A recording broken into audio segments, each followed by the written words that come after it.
Hoje estamos no 29º da campanha Orando Salmos, buscando cura, libertação, dom da fé, que o Senhor possa abençoar a sua vida, encher seu coração, que você possa absorver mais da palavra do Senhor, porque ela é viva e eficaz, ela se renova todos os dias, e é a palavra rema, edificante, que nós prosseguir na caminhada com Cristo, porque com Cristo é vencer ou vencer. Vou estar lendo o capítulo 29 de Salmos.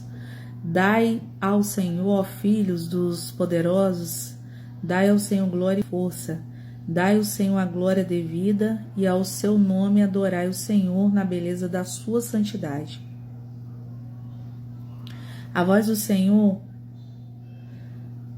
ouve-se sobre as águas, o Deus da glória troveja, o Senhor está sobre muitas águas, a voz do Senhor é poderosa, a voz do Senhor é cheia de majestade.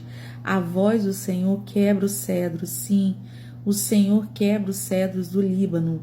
Ele o faz saber como a um bezerro ao Líbano e ao Sírio, como novos unicórnios. A voz do Senhor separa as labaredas do fogo.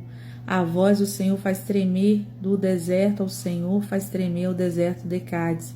A voz do Senhor faz partir as servas e desnuda as brenhas. E no seu templo cada um diz glória. O Senhor se assenta sobre o dilúvio, o Senhor se assenta como um rei perpetuamente. O Senhor dará força ao seu povo, o Senhor abençoará seu povo com paz. Louvado e engrandecido seja o nome do Senhor. Essa palavra aqui, o salmista Davi, ele nos exorta sobre a louvar a Deus e a majestade de Deus, porque toda honra, toda glória, todo louvor seja dados ao Senhor. E tudo que nós precisamos, nós encontramos na palavra do Senhor, e nós encontramos refúgio e fortaleza nele. Não há outro Deus que possa mudar a nossa situação, a não ser Jesus Cristo, a não ser Jeová Jireh, Jeová Rafá, Jeová Nissi, o Deus de Israel, Deus poderoso. Só Ele pode fazer aquilo que nós não conseguimos fazer. Então Deus está te convidando a adorar e a louvar. O salmista Davi aqui veio glorificando até o final, porque no versículo 3 ele fala: a voz do Senhor ouve-se sobre as águas, o Deus da glória troveja, o Senhor está sobre as muitas águas, a voz do Senhor é poderosa, a voz do Senhor é cheia de majestade, a voz do Senhor quebra os cedros, e o Senhor quebra os cedros do Líbano. Ele os faz saltar como a um bezerro, e ao Líbano e a Sirão como um unicórnio. A voz do Senhor separa as labaredas de fogo. No 8, a voz do Senhor faz tremer o deserto, e o Senhor faz tremer o deserto de Cádiz.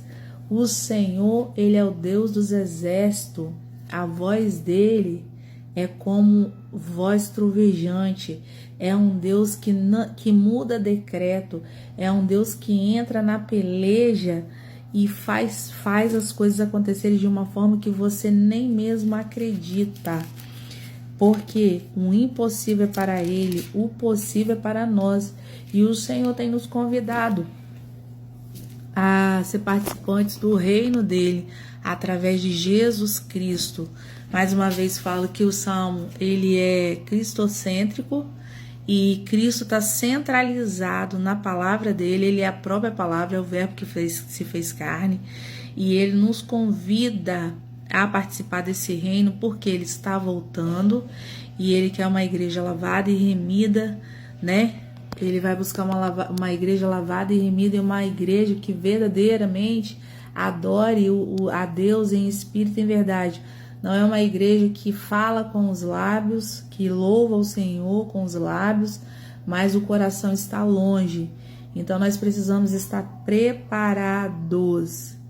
Olha, certa feita, Saul, ele estava no reinado e o Senhor o rejeitou, porque Saul era desobediente. Saul não obedeceu aos mandamentos do Senhor, aquilo que o Senhor tinha designado que ele fizesse. Então ele simplesmente ele desafiou Deus e desobedeceu o Senhor. E o Senhor falou a Samuel: tenho eu rejeitado Saul, porque ele não me obedeceu. Então, o pecado de Saul, de rebeldia, eu tenho como de feitiçaria. Então, aquelas pessoas que se rebelam contra Deus, em forma de rebelião, né? E não tem temor ao Senhor, o Senhor acaba rejeitando, e o Senhor tem esse pecado como pecado de feitiçaria. Então, nós precisamos vigiar nas nossas atitudes, nas nossas ações, para que nós não venhamos falar contra o Espírito de Deus e nem contra o Senhor, e nem ser desobedientes e ficar remando contra a maré. Porque lutar contra Deus é você destruir sua vida. Porque o adversário, quando ele vem contra você, o Senhor te dá livramento. Mas a palavra fala: horrenda coisa é cair na mão do Deus vivo. Então nós temos que ter temor disso. Por isso que Davi exorta nós louvarmos ao Senhor, clamarmos e suplicar a Ele, porque é dele que vem o nosso socorro. O socorro, ele não vem do homem. Até quando o homem estende a mão para você, é o próprio Deus que permite. É o próprio Deus que permite o homem ajudar. Mas tem horas que o próprio Deus faz e acontece, como ele fala aqui, no versículo 10. O Senhor se assentou sobre o dilúvio. Aqui está falando o poderio de Deus. Ele está falando do dilúvio da época lá de Noé. O Senhor se assentou sobre o dilúvio. É como se o Senhor tivesse sentado e olhado tudo aquilo lá. Porque era o poderio dele. Tudo se inundou, tudo se destruiu. E só a família de Noé naquela arca que foi salva. Porque Noé foi obediente.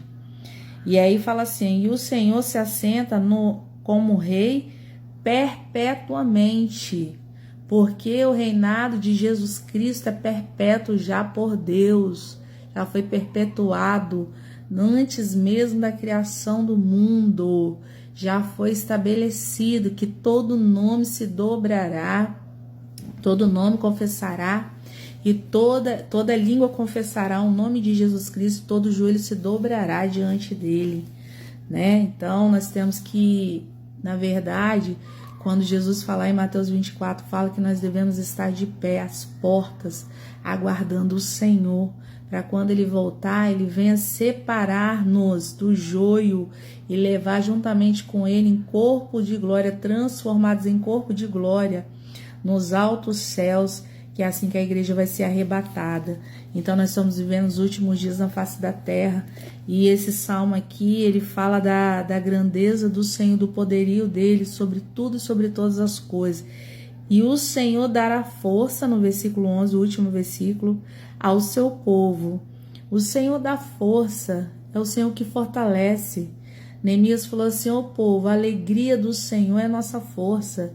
Não há outra força, não há outra paz que possa nos ajudar, nos fortalecer no dia a dia, para encarar essa vida, encarar este mundo que jaz do maligno. Mas Deus está no controle de tudo, de todas as coisas. E se você crê no Senhor Jesus, se você crê em Deus, Deus será contigo em tudo. Mas o ruim é quando nós somos incrédulos, irmãos. Aí fica difícil do Senhor trabalhar. E muitas pessoas ainda culpam Deus. As pessoas levam a vida de qualquer maneira, da forma que ela quer. E quando acontecem as tragédias, por que Deus permitiu tudo isso? Porque ninguém nunca invocou o Senhor antes de tudo acontecer. Todo mundo tem afastado o Senhor das escolas, o Senhor do trabalho, o Senhor da sua intimidade, o Senhor do seu lar. Aí quando acontece o pior, eles vêm perguntar por que o Senhor fez isso, por que o Senhor permitiu isso. Porque simplesmente nós afastamos o Senhor das nossas vidas. E para o Senhor se manifestar, nós temos que estar presente e Ele presente juntamente conosco. E as pessoas precisam entender isso. Volte para o Senhor, se arrependa e deixa Deus trabalhar na sua vida poderosamente para que a sua casa vá bem, para que a sua vida vá bem, que você venha desfrutar do melhor dessa terra.